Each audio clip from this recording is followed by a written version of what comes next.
us trobareu amb eurodiputats d'altres formacions.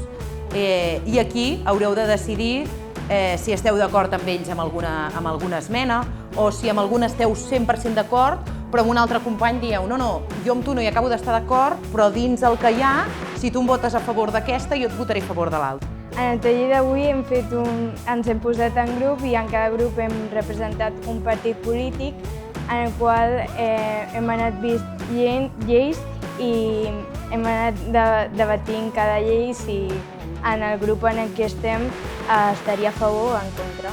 I de la partida simplement una multa. Sí, la tercera. Ja pitja una multa econòmica. No, des del principi no. Quan més temps triguin en no implementar el sistema...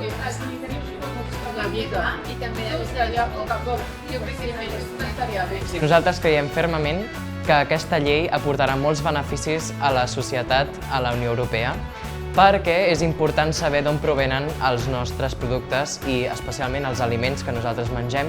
L'objectiu d'aquest projecte de Jocs de rol del Parlament Europeu és una gamificació de com funciona un Parlament adreçat a les aules, perquè els joves de tercer, quart d'ESO o primer de batxillerat experimentin com seria ser eurodiputat i com funciona el procediment d'aprovar una llei i sobretot el debatre i el posar-se a la pell de l'altre.